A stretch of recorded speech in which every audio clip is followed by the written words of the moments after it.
American History. My name is Mr. Tlecki, and I will be your teacher this year. So I'm going to take a few minutes to go through a little bit of an overview of what CIS American History is about and what my expectations are and what my hopes are for what we can accomplish this year. So this is a little headline here, or title slide, if you will, talking about the fall semester of 2020. We'll go through an overview, class expectations, some odds and ends, and then include my contact information as well. All right, this course will acquaint students with the basic chronological narrative and themes of America's past, from Native North America through the Civil War. Social, political, economic, and cultural developments will be covered. A multicultural perspective will be incorporated into this course. Excuse me. Taking into account those Americans denied access to positions of political and economic power in the past. Analytical skills focusing on reading, writing, and the use of primary documents will be emphasized. Our first quarter project will revolve around the use of primary source documents. This course does enable students to receive college credit to bypass lower-level college courses, and it may signal admissions officers at competitive colleges that these students who are willing to be challenged, or that these are students who are willing to be challenged. The CIS course in U.S. history should also help students improve their writing and research skills and their ability to develop forceful oral arguments. Hopefully, this course will breed a passion for learning and a true love of American history. Through exposure to political, social, economic, diplomatic, intellectual, and cultural history, the major events of American history will be covered, curriculum covered later in the syllabus. This is broken into two parts. U.S. History 1, first semester, will cover up through 1877, the Civil War and Reconstruction time period, and second semester U.S. History, which we'll get into in January, will go from 1877 to present. Students in CIS U.S. History will need to spend considerable time completing homework outside of the classroom. Most of that homework, just an FYI, revolves around reading the chapters or doing research for projects. There is not a lot of daily homework involved in this class. This workload will require a great deal of organization and self-discipline, but remember, the payoff can save you time and money in the future. This is one course where you must read the textbook and complete accompanying assignments if you hope to pass the class. Trying to get by on class discussion won't work. Excessive absences will leave you dead in the water. Try not to get discouraged, and remember that your teacher, me, is on your side, and we all want the same thing: to learn and enjoy American history. Please try not to worry too much about the course grades and your GPA. You are, however, getting both high school and college credit, which will stay with you after high school. Colleges would rather see that you care enough about learning to take a tough college-level classes, which will prepare you for a fulfilling academic future. So let's learn all we can about this great nation of ours, look at the issues from many perspectives, and enjoy our year together. All right, class expectations.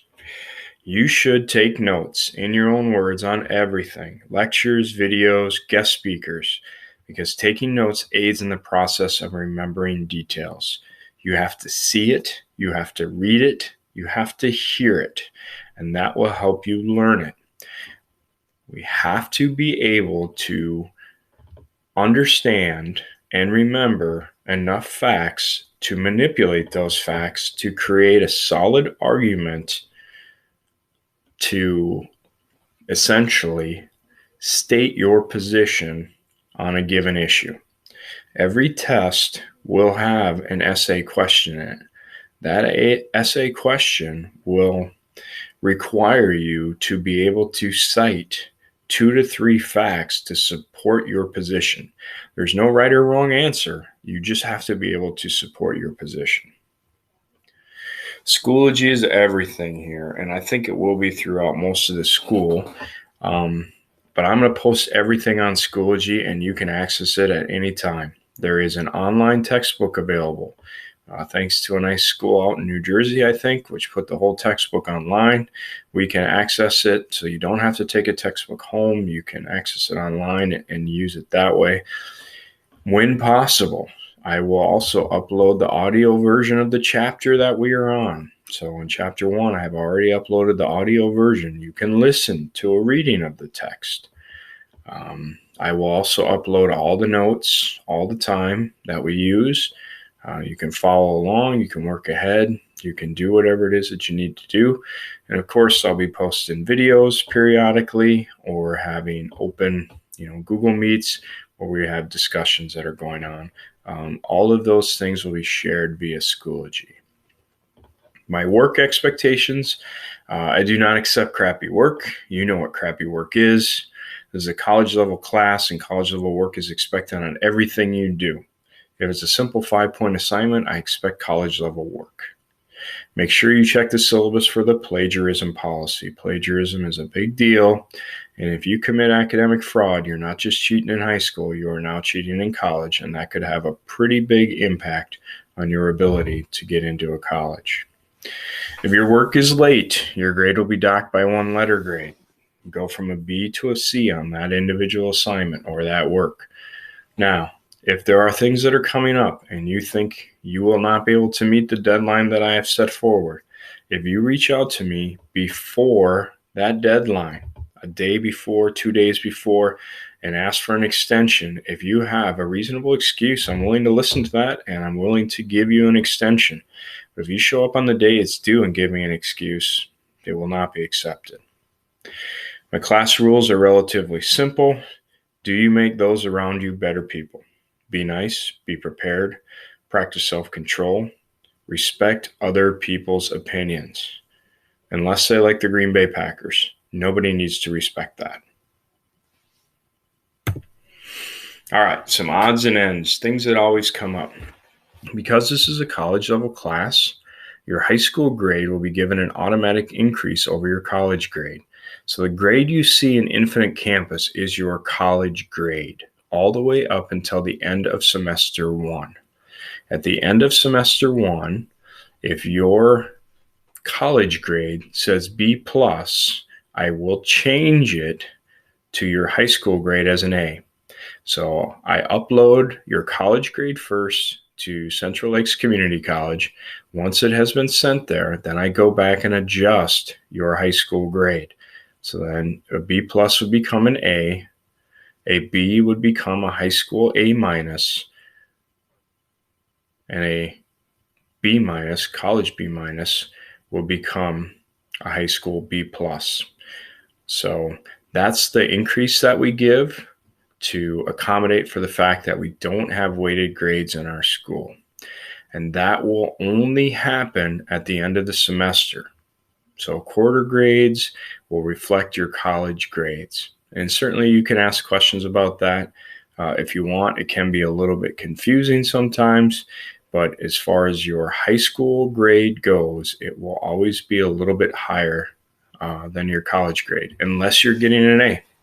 If you're getting an A in the college grade, you're getting an A in the high school grade. And that's pretty impressive.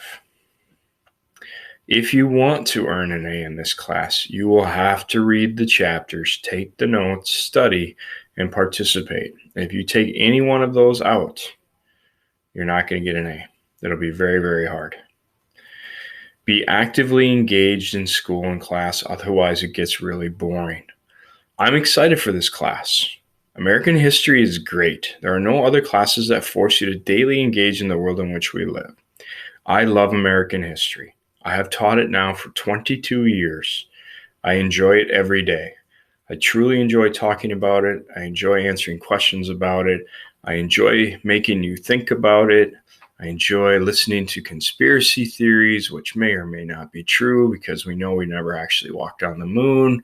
That's a total setup by the United States government, maybe, or maybe not. Who knows? But I really enjoy the class. I'm hoping that you really enjoy the class too, whether you're in person or distance learning. I'm hoping that my personality comes through and your personality comes through and that we make American history exciting. we're living in probably one of the most exciting time periods in American history. 2020 will certainly go down as a big year in our nation's history. All right, there's my contact information, email, and phone number. I will post this slideshow into Schoology in the, I think it's called the contact folder. I'll double check that and make sure that, but it has contact information and then has kind of an overview. And that's where the syllabus is posted too. So make sure you look through the syllabus. There's a lot more information in there that I didn't necessarily cover right now. Be a good idea for you to read it. It will break down, our topics that we're going to discuss and some of the various ways in which we will do that. So take a few minutes to read through that. Reach out to me if you have questions via email. Don't use Schoology Messenger. We found out last spring there's a problem with Schoology Messenger. It doesn't notify teachers when a message has been sent to them. So we're asking that everybody use school email. Use your school email to contact me on my school email. And then we should be able to hopefully solve any issues that come up. All right. I look forward to working with you this year, and I look forward to fostering your love of American history. Have a great day.